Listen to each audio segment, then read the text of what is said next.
চতুর্থ দিন ফিরতে অনেকটা রাত হয়ে গেছিল, তাই আর সেদিন আপনাদের আর আমাদের হোটেল বা থাকার জায়গাটা দেখানো হয়নি। তা আজ সেটি দেখাচ্ছি। এই ছিল আমাদের হোটেল, যেটি ছিল কাজী রোডে, যেটা এমজি মার্গ থেকে একটুখানি ওপরে। হোটেলটা বেশ ভালোই ছিল, যেটা আমাদের ট্যুর অপারেটর আমাদের জন্য অ্যারেঞ্জ করে দিয়েছিল। এটা হচ্ছে সেই রিসেপশন আমাদের হোটেলের। এখানে আপনারা বসতে পারেন বা ওয়েট করতে পারেন যতক্ষণ আপনাদের কাজগুলো রয়েছে।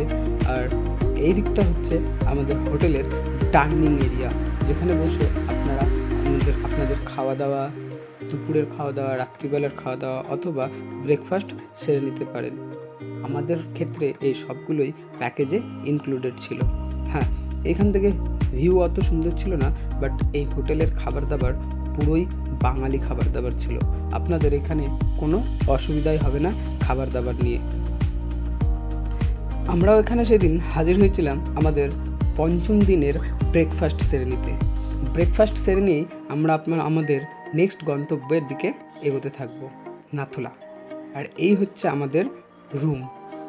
আচ্ছা, আগেই বলে দিই, বাঙালি তো আমরা কাল রাতেই চেক ইন করছিলাম, তো রুমটাকে বেশ অপরিষ্কার করে দিয়েছি।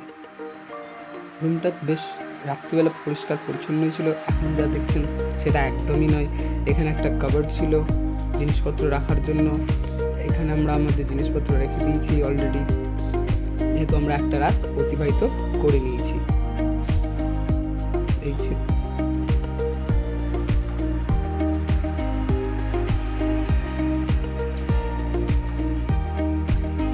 এই হচ্ছে আমাদের ওয়াশরুম, ক্লিন, পরিষ্কার পরিচ্ছন্ন, বেসিন, কোমোড, বালতি, তার সাথে ছিল গিজার, যেটা পাহাড়ি এলাকায় খুব দরকার ঠান্ডার জন্য।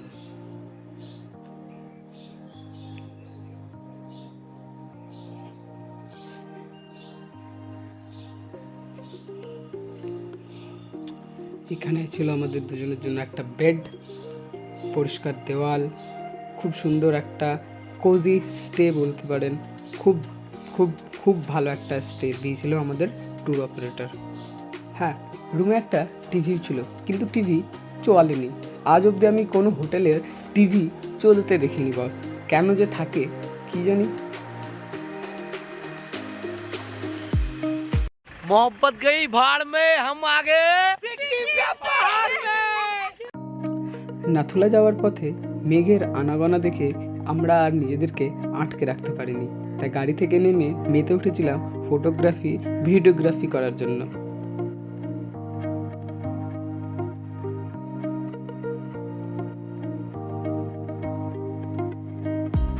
নাথুলা বাস, ইন্দো চায়না বর্ডার। মেঘগুলো সেদিন এতটা নিচে নেমে এসেছিল কি আর বলবো।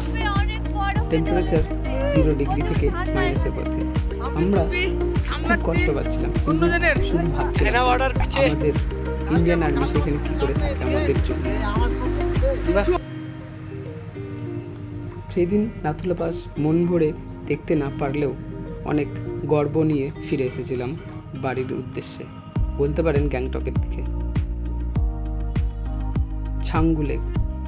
ছাঙ্গুলেগেও একই অবস্থা, চারিদিকে শুধু মেঘের আনাগোনা। এর আগে আমি যখন ছাঙ্গুলেক যাই তখন এর থেকে অনেক ভালো ভিউ পেয়েছিলাম। ছাঙ্গুলেক পুরোটাই ক্লিয়ার দেখতে পেয়েছিলাম, যার অনেক জায়গায় বরফ জমেছিল, কিন্তু এইবার ছাঙ্গুলেকটাই দেখতে পাইনি। আর সেদিন রাত্রিবেলার বৃষ্টি ভেজা আমাদের এমজি মার্গ, যে এমজি মার্গে আমরা শপিং করতে বেরিয়েছিলাম শেষ দিনের জন্য। বৃষ্টি ভেজা এমজি মার্গ পুরোটাই খালি। মিস্টার অঙ্কিত,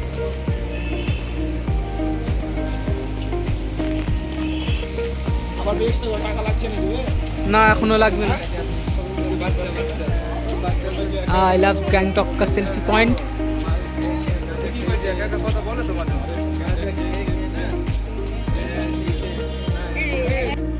এই ছিল আমাদের একসাথে কাটানো শেষ রাত।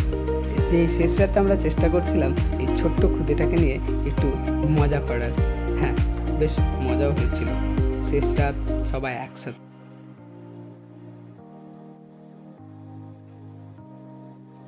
পরের দিন এই সমস্ত স্মৃতিগুলো নিয়ে নিজ নিজ বাড়ি ফেরার কথা। পরের দিন এনজিপি থেকে আমাদের ট্রেন ছিল কামরূপ এক্সপ্রেস আপ টু ধুলিয়ানগঙ্গা পর্যন্ত। সিকিম ভ্রমণের পুরো দুষ্টু মিষ্টি স্মৃতি, ভালোবাসা, প্রকৃতির সৌন্দর্য নিয়ে আবারও ফিরব কোনো এক নতুন গল্পে, নতুন কাহিনী নিয়ে। ততদিনের জন্য টাটা।